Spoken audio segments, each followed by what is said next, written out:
कर्मजं बुद्धियुक्ता हि फल त्यक्त्वा मनीषिणः जन्मबान्धविर्मुक्ता पदम गच्छन्त्यनामयम्। भगवत भक्ति में लगे रहकर बड़े बड़े ऋषि, मुनि अथवा भक्तगण अपने आप को इस भौतिक संसार में कर्म के फलों से मुक्त कर लेते हैं। इस प्रकार वे जन्म मृत्यु के चक्र से छूट जाते हैं और भगवान के पास जाकर उस अवस्था को प्राप्त करते हैं जो समस्त दुखों से परे है।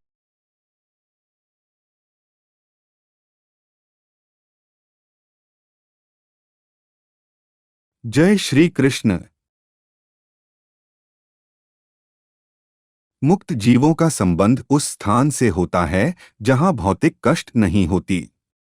भागवत में 10वें अध्याय में 14वें भाग के 58वें श्लोक में कहा गया है, समाश्रिता से पदपल्वप्लवम महत पदम पुण्येशो मुरारेह भवाम बुधिर्वत सपदन परम पदम पदम पदं यद्रीपदान न तेषां। जिसने उन भगवान के चरण कमल रूपी नाव को ग्रहण कर लिया है जो दृश्य जगत के आश्चर्य हैं और मुकुंद नाम से विख्यात है, अर्थात मुक्ति के दाता है, उसके लिए यह भवसागर गोखुर में समाये जल के समान है। उसका लक्ष्य परमपदम है, अर्थात वह स्थान जहाँ भौतिक कष्ट नहीं है, या कि वैकुंठ है, वह स्थान नहीं जहाँ पद पद पर संकट हो।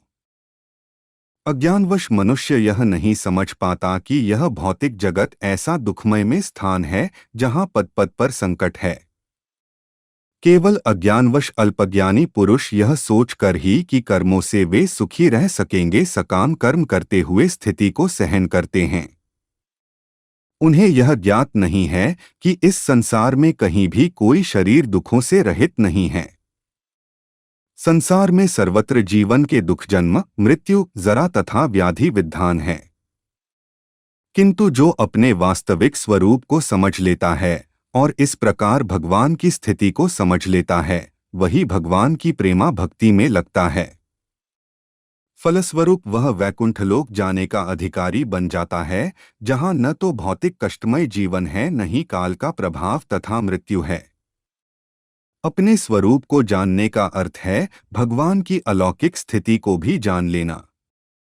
जो भ्रमवश यह सोचता है कि जीव की स्थिति तथा भगवान की स्थिति एक समान है, उसे समझो कि वह अंधकार में है और स्वयं भगवत भक्ति करने में असमर्थ है। वह अपने आप को प्रभु मान लेता है और इस तरह जन्म मृत्यु की पुनरावृत्ति का पथ चुन लेता है। किंतु जो यह समझते हुए कि उसकी स्थिति सेवक की है, अपने को भगवान की सेवा में लगा देता है, वह तुरंत ही वैकुंठ लोक जाने का अधिकारी बन जाता है। भगवान की सेवा कर्मयोग या बुद्धि योग कहलाती है, जिसे स्पष्ट शब्दों में भगवत भक्ति कहते हैं।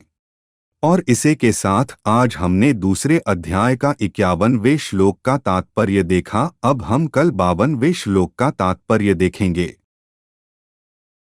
हरे कृष्ण कृष्ण कृष्ण हरे हरे, हरे राम राम राम हरे हरे।